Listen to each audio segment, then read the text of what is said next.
새로운 중화민국은 두 개의 세력이 존재했었습니다. 하나는 위안스카이와 그의 측근들.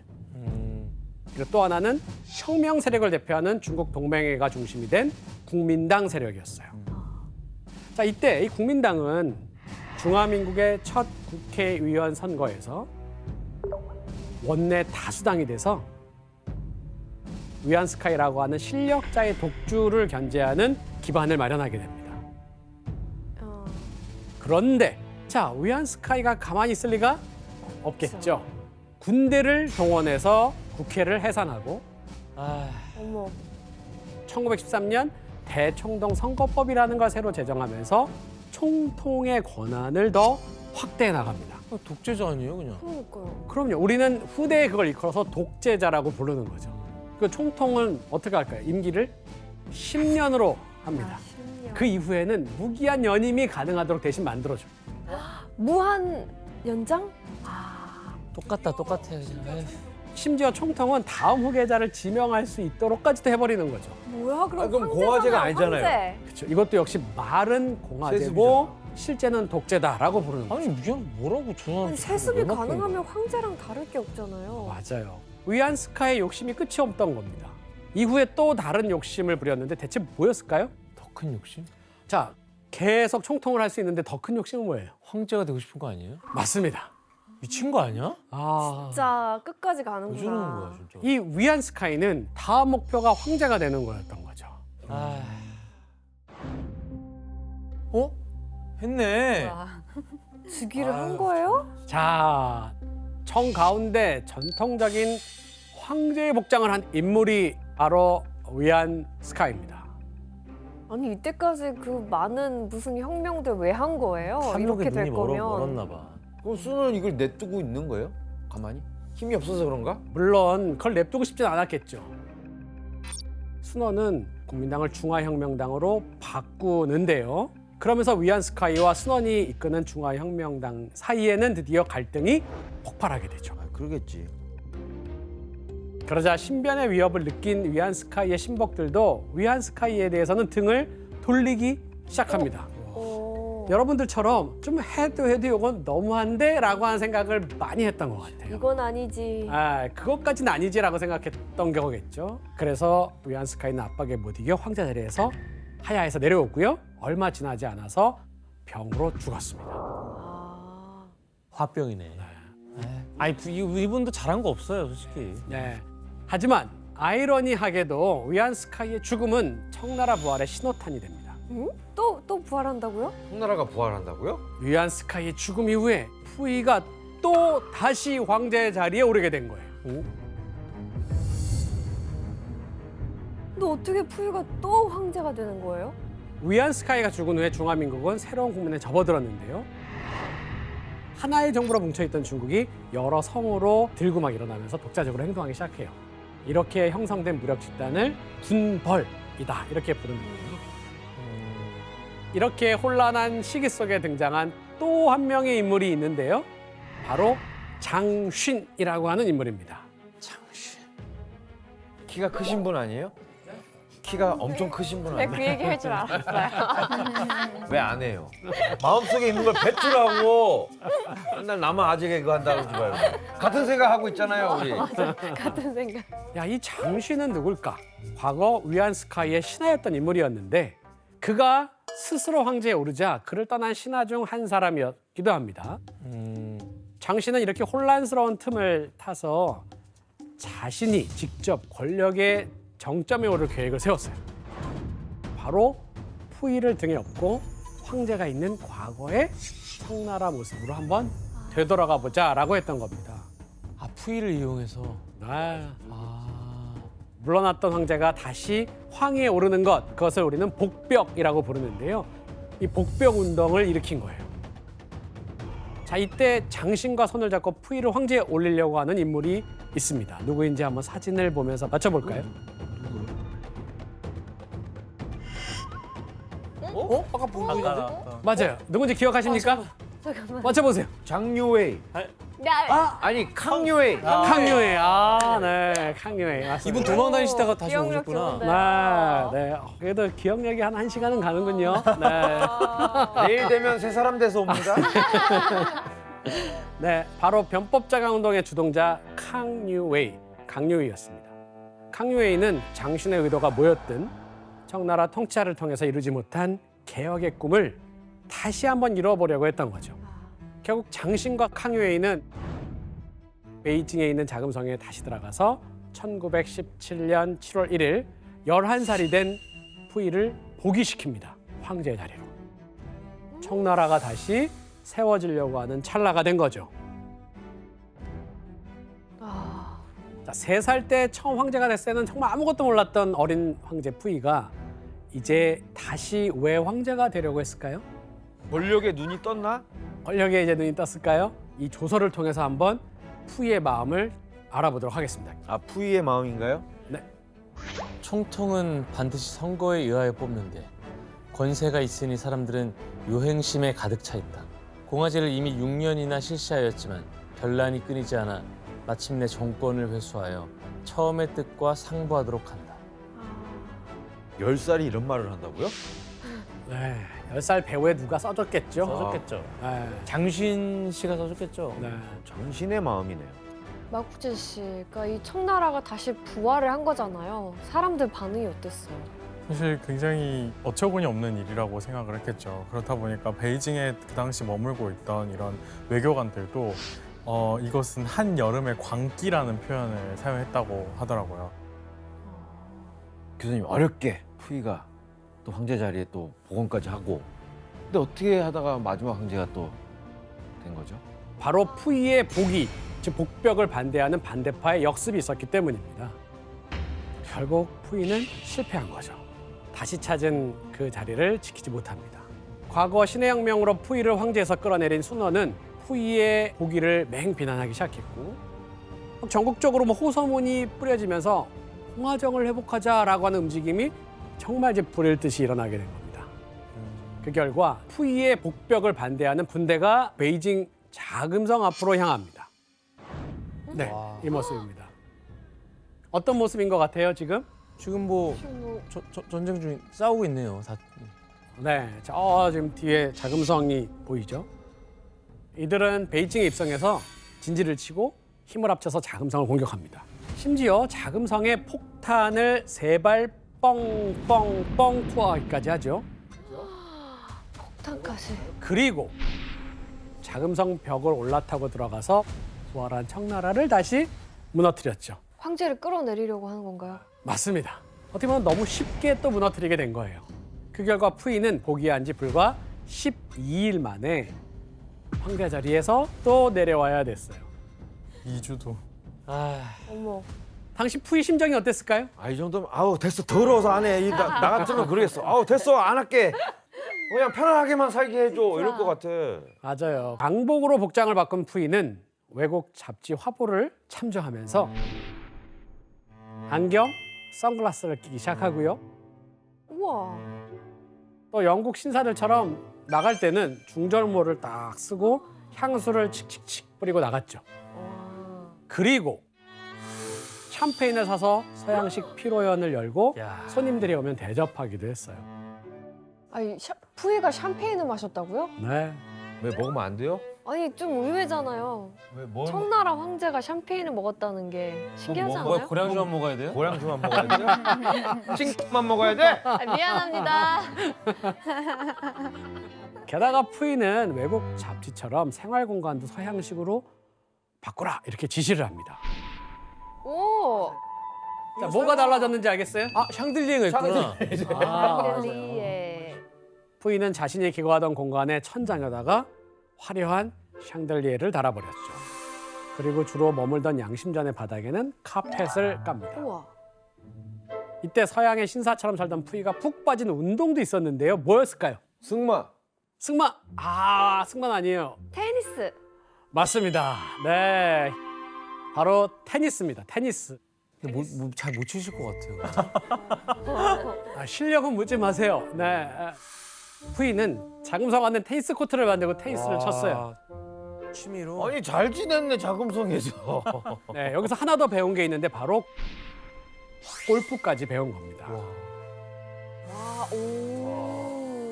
네, 꽤 골프를 잘 치는 것처럼 보이죠? 오. 귀족 스포츠는 다 했네. 그러니까요. 푸이는 존스턴한테 골프를 배웠고 이후에 자금성 바깥에 나와서도 골프를 즐겼다라고 전해집니다. 그 스승님의 영향이 크네요. 네, 그러네요. 마국재 씨, 이때 배운 스포츠 다른 것도 있어요?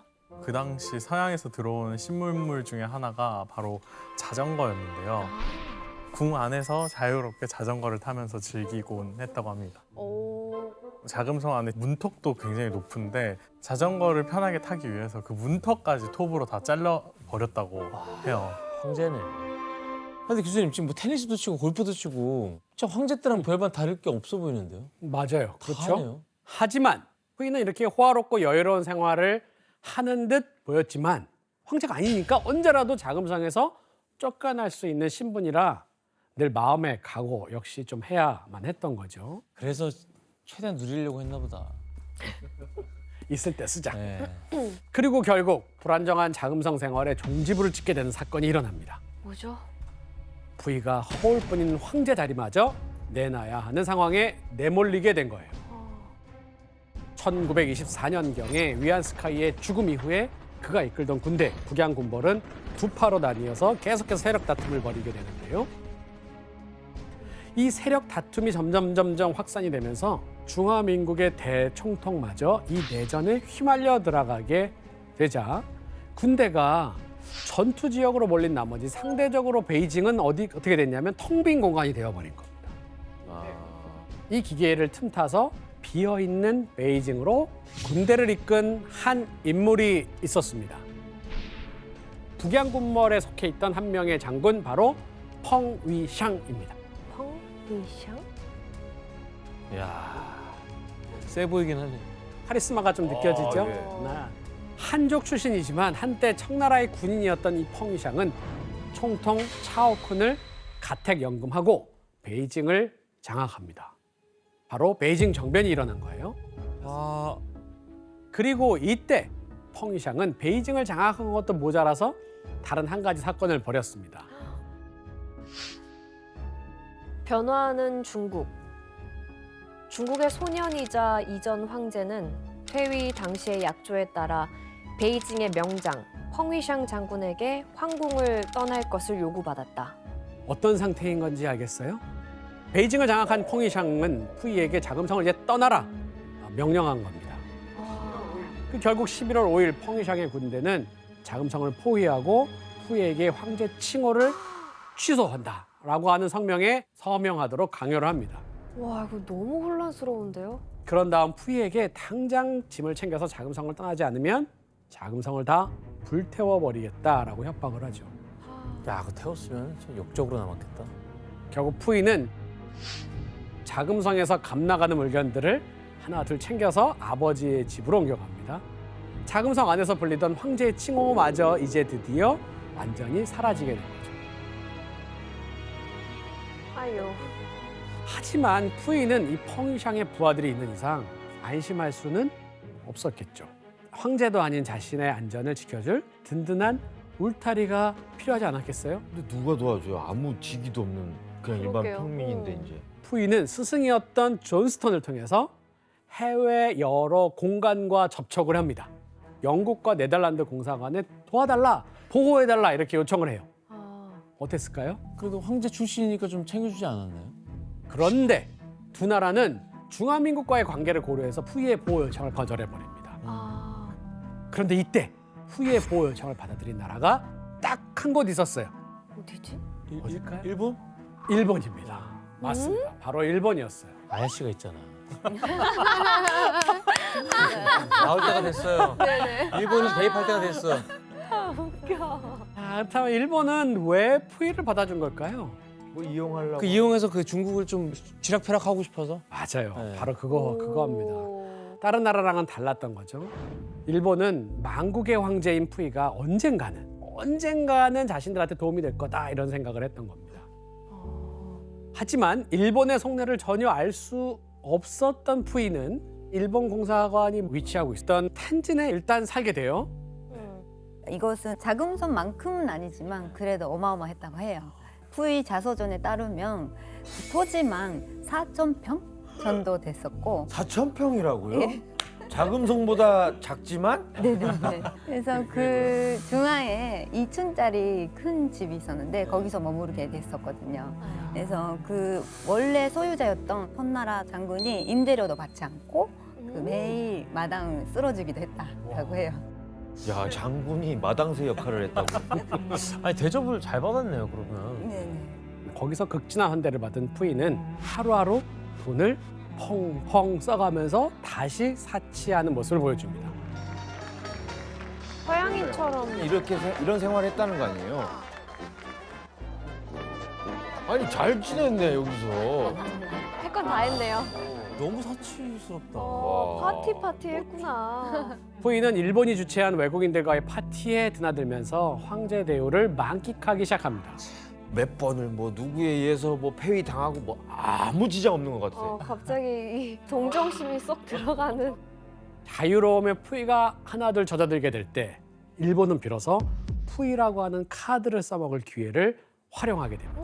기회가 와요? 러일 전쟁을 통해서 만주 일대에 만주 치안을 담당하고 있던 일본의 주둔군 관동군을 두고 이 일대를 통제하면서 조선을 한번 식민지로 삼은 일본의 다음 목표는 대체 어디였을까요? 중국. 맞습니다. 바로 중국 대륙으로의 야심을 보여주기 시작한 거죠. 그런데 일본이 꿈꿔왔던 그날은 생각보다 일찍 찾아왔던 겁니다. 1931년 관동군이 일으킨 침략 사건, 바로 만주사변이 발생한 겁니다. 만주사.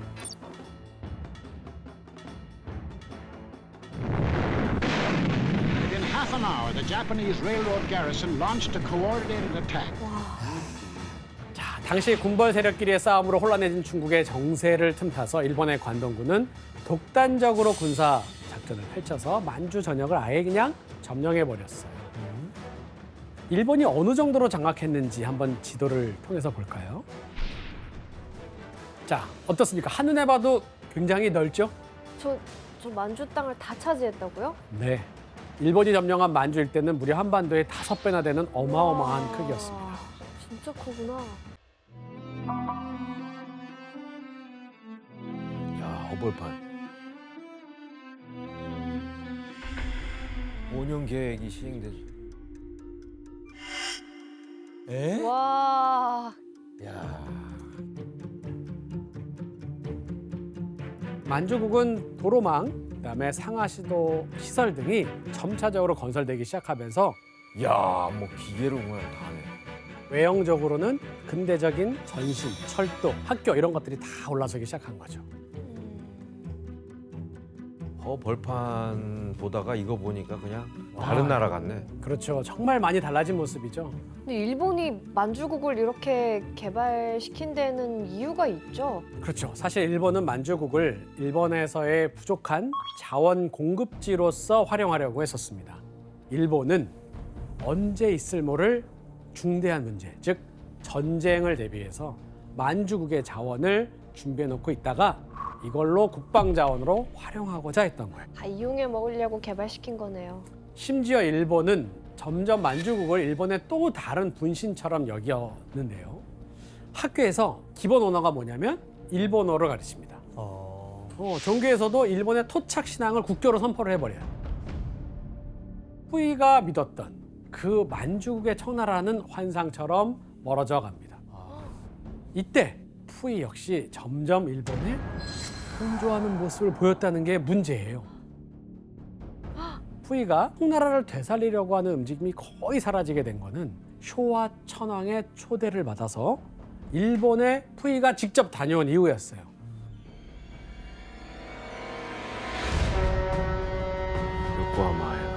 요코하마로.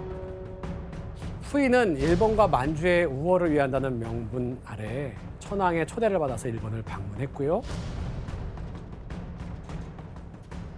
일본 천황이 직접 나와서 그러니까요. 환대를 해줬구나 완전히. 천황 천황이 직접 천황이 나를 이렇게까지 생각해 준다고 하면서 그러니까 저렇게 국민들도 환대 주는데 우와. 왜 일본의 환대를 받지? 엄청 극진한 환대를 해줬네. 후이는 군대 열병식도 참석했죠. 와, 근데 일본 대단하다고 생각했겠다. 그러니까 야, 이거 진짜 센 나라구나. 이뿐만이 아니었어요. 야스쿠니 신사 참배했어요? 푸이가? 완전 현혹됐네. 자, 일본을 다녀온 이후 푸이는 조서를 발표하는데요. 자, 어떤 내용인지 규현 씨가 한번 읽어주겠습니까? 짐은 일본 천황과 정신적으로 한 몸과 같으니 노자빠졌네. 노자빠졌네 진짜. 많은 사람들이 더욱 이 뜻을 받들어 우방과 일심동체로 양국의 영원한 기초를 마련하고 동방도덕의 참뜻을 발휘해야 한다. 이거 세뇌당했는데 완전 지금? 빠졌네. 완전 당했다. 아니 영화 다시 찍어야 돼요. 마지막 문제 다시 찍어야 될 것 같아.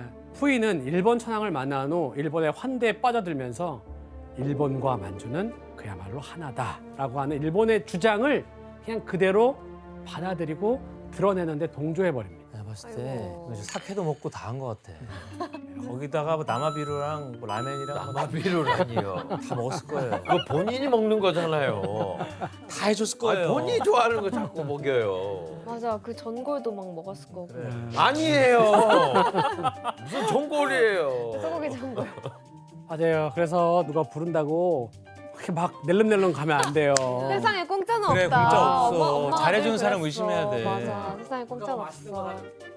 그리고 1940년 일본으로 가서 천황을 한 차례 더 만난 푸이는 이번에는 건축물을 지었는데요. 건축물을 지었다고요?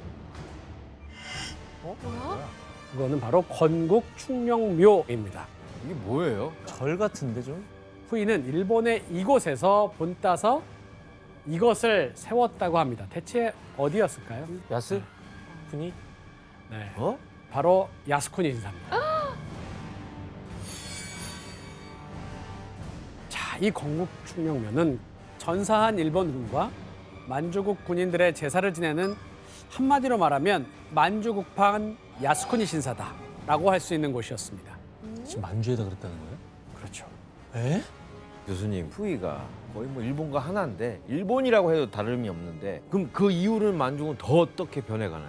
만주국은 점점 철저히 일본의 식민지처럼 행동하기 시작했어요. 아, 심지어 만주국은 일본을 따라 아시아 태평양 전쟁에 참여를 선포하거든요.